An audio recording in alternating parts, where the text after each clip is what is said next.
Hello భయ్య, మీరైతే scooty కన్నా వాడుతున్నట్టుంటే అంటే హోండా డియో కానీ హోండా యాక్టివా 6G కానీ ఇలాంటివి వాడుతున్న వాళ్ళైతే ఖచ్చితంగా దీన్ని గమనించుకోవాలి. సో అదైతే రోలర్ బెడ్కి అయితే గిర్రలు కొట్టేసి బెల్ట్ ఆటోమేటిక్గా వెళ్ళిపోతున్నాయి. సో రెండు గిర్రలు కొట్టేసి సో ఈ పార్ట్స్ అన్ని మనం కొత్తవి తెప్పించామన్నమాట. ఇందులో అయితే బేరింగ్ పోయింది. బేరింగ్ పోయి విపరీతమైన నాయిస్ వస్తుంది బండి అయితే. సో బెల్ట్ పోవడానికి ఇది కూడా ఒక రీజనే. సో దీని అయితే రెండు ఫ్రెష్ డ్రైవ్స్ అయితే కొత్తవి తెప్పించాము. సో ఎప్పుడు కానీ ఎక్కడ కాంప్రమైజ్ అవ్వద్దండి, ఒరిజినల్ పార్ట్స్ వేసుకోండి.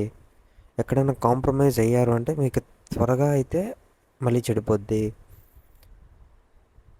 అండ్ ఏదైతే బ్యాక్ సైడ్ వచ్చే డ్రైవ్ సెట్, సో ఇది మెయిన్ అనమాట. దీంట్లో ఉన్న బేరింగ్స్ వెళ్ళిపోయాయి అనమాట పాత దాంట్లో. సో దీన్ని కూడా కొత్తది తెప్పించాము.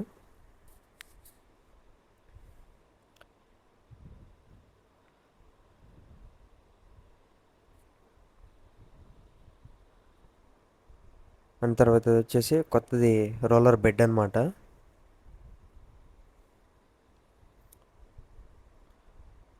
ఇది వచ్చేసి రోలర్ బెడ్ తర్వాత ఫేస్ డ్రైవ్ వస్తుంది ఫ్రంట్లో. సో అది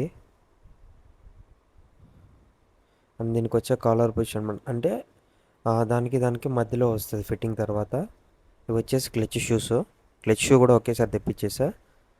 అందులో టోటల్గా ఆయిల్ సీల్స్ అన్నీ పోయాయి. సో రోలర్స్ అయితే ఇవి. దాని తర్వాత దీనికి పిన్స్ కూడా వస్తాయి. ప్రతి ఒక్క పిన్ 11 రూపీస్ ఏమో పట్టుద్ది పిన్ను. కానీ కొంతమంది ఈ పిన్స్ కూడా వేయరు అసలు. అంటే వేయరు అంటే వేస్తారు కానీ పాతవే వేస్తారు, కొత్త వేయరు. సో టోటల్ కంప్లీట్ అసెంబుల్ తెప్పించాను. ఇలాంటి వీడియోస్ కోసం మన ఛానల్ సబ్స్క్రైబ్ చేసుకోండి.